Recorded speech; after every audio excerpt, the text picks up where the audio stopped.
diskusi bersama politisi PDI Perjuangan Putra Nababan dan Burhanuddin Muhtadi. Mas Burhan, melanjutkan pertanyaan saya menggantung tadi di segmen sebelumnya. Jadi Anda membaca dinamika politik hari ini, Anies Baswedan datang ke kantor DPD PDI Perjuangan Jakarta, bukan ke kantor DPP. Ini sinyalemen kuat untuk maju Pilgub atau ada hal lain? Ya, ini satu pertanda yang memberi semacam celah buat Anies Baswedan untuk dipinang oleh PDI Perjuangan. Jadi saya melihat Mas Anies seperti menyambut tanda kutip tantangan Ibu Mega beberapa hari lalu untuk menunjukkan komitmen dan loyalitasnya kepada janji-janji kebinekaan dan ideologi Pancasila, ya, dengan mendatangi, karena selama ini kan Anies terkesan kurang aktif untuk mendekati partai, apalagi terhadap PDI Perjuangan, dan kehadirannya di DPD PDI Perjuangan Jakarta itu menunjukkan bahwa dia punya keinginan untuk dipinang sebagai calon gubernur. Dan jangan lupa, Tifal, yang kalau PDI Perjuangan kan punya banyak opsi, ya, bukan sekedar Anies untuk dicalonkan. Kalau Anies untuk maju sebagai gubernur, satu-satunya opsi ya melalui PDI Perjuangan.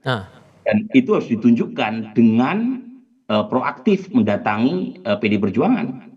Dan nanti tinggal dilihat, ya, seberapa besar, ya, karena bagaimanapun ada banyak sekali hal yang harus dipertimbangkan oleh PDI Perjuangan. Pertama, dari sisi alasan politik. Nah, Anies bagaimanapun pada posisi sebagai calon yang selama ini berada di luar kekuasaan, itu punya kesamaan politik, ya, dengan PDI Perjuangan. Yang kedua, dilihat dari sisi alasan elektoral. Anies juga lagi-lagi menempati peringkat pertama kalau alasannya itu, tetapi dari alasan yang lain, misalnya alasan kaderisasi, Anies jelas tidak masuk karena PDI Perjuangan punya banyak pilihan, entah itu Ahok, entah itu Mas Hendi, entah itu Mas Jarod, entah itu Mas Edi, dan seterusnya.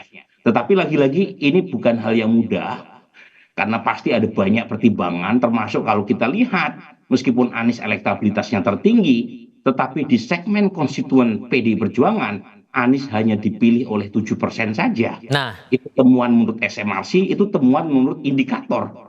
Jadi survei indikator basis PDI Perjuangan sebagian besar ke Ahok, kemudian ke Ridwan Kamil. itu ganjalannya bakal signifikan berpengaruh pada pengusungan PDIP ke Anies tidak menurut Anda?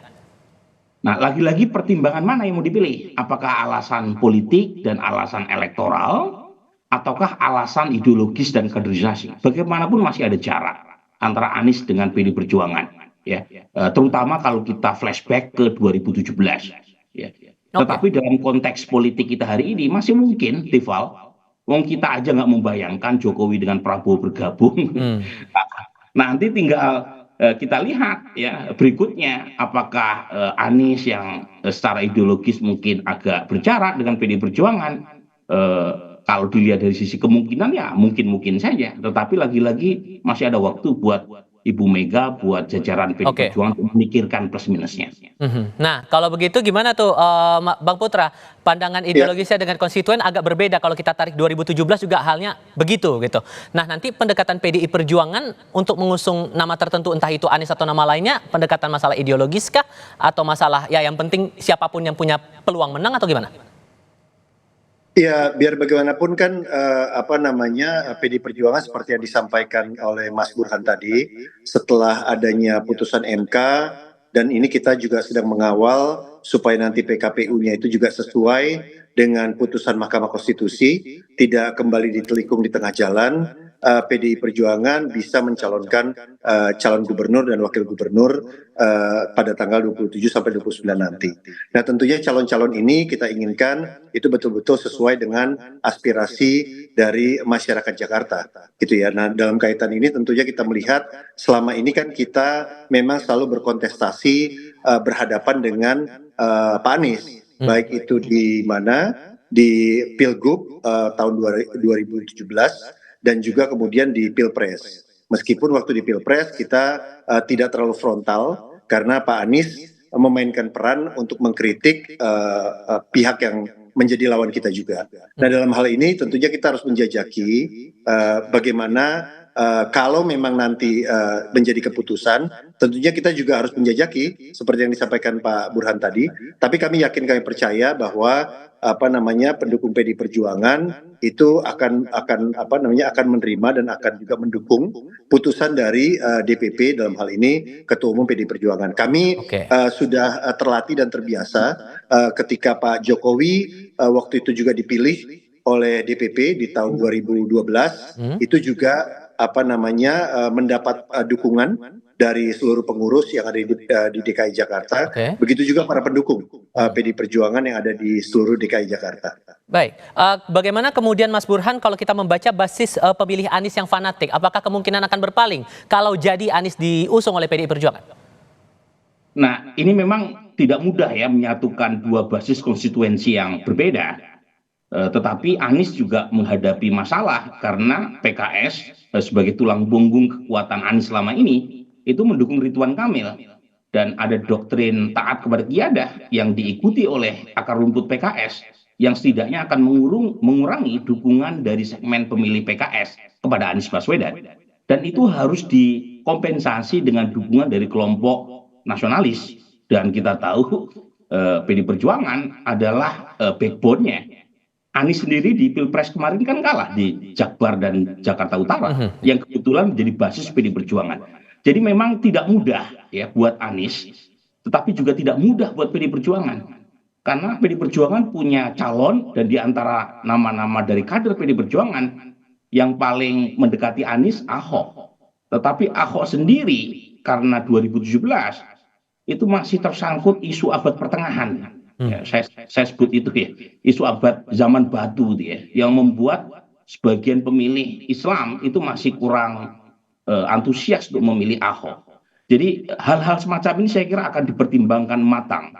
Tentu saja ada pertimbangan politik ya, karena dari sisi politik Anies dan PD Perjuangan sekarang berada pada kubu yang sama, terutama dalam menyikapi kekuatan Kim Plus yang makin dominan.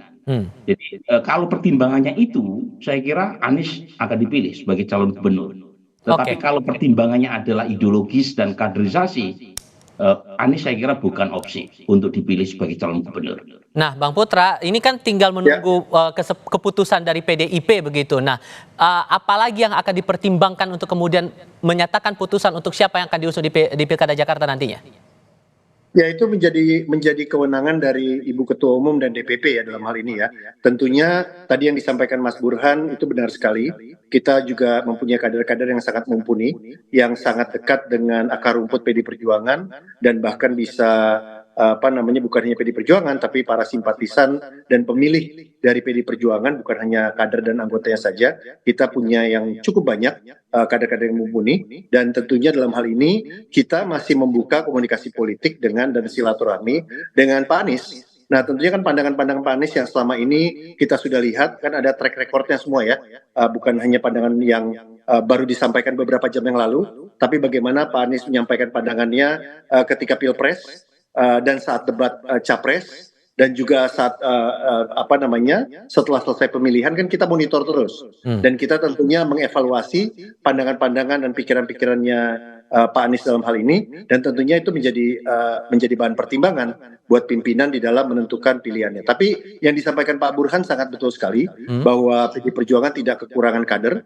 Kita punya kader juga yang cukup mumpuni, tapi biar bagaimanapun ini bukan persoalan hanya kader atau tidak kader, tapi bagaimana kita menyatukan satu kekuatan kebangsaan yang tadi kita bicarakan banyak sekali Pak Burhan dengan Pak Anies terkait dengan arus besar kebangsaan, bagaimana kebinekaan Pancasila dan juga rasa keadilan itu jangan dipisahkan di dalam kita berbangsa dan negara. Seringkali kalau kita saksikan, saya kebetulan anggota Balik dan juga saya masuk dalam Panja, saya hadir dalam Timus Timsin, seolah-olah hal-hal tersebut untuk mencapai kemenangan itu dinafikan, dihilangkan. Yang penting menang dulu. Dan ini sebagai catatan Kompas juga, saya menyaksikan langsung bagaimana pemerintah yang hadir dalam pertemuan itu juga melakukan pembiaran.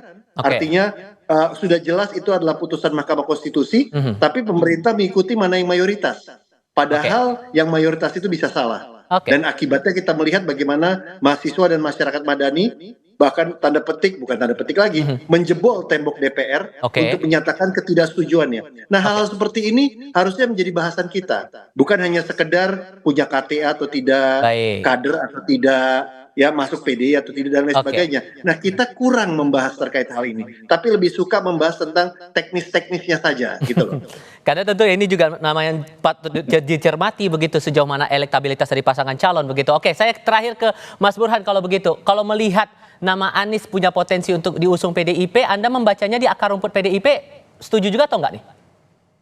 Ya kalau didasarkan pada survei hari ini ya, sebelum PD Perjuangan mengeluarkan keputusan, masih tinggi resistensi dari akar rumput PD Perjuangan, kan susah juga membayangkan orang seperti Mas Guntur Romli ya, orang seperti elit PD Perjuangan yang dulu sangat kritis terhadap Mas Anies, tiba-tiba mendukung Mas Anies, kan perlu waktu kan untuk itu.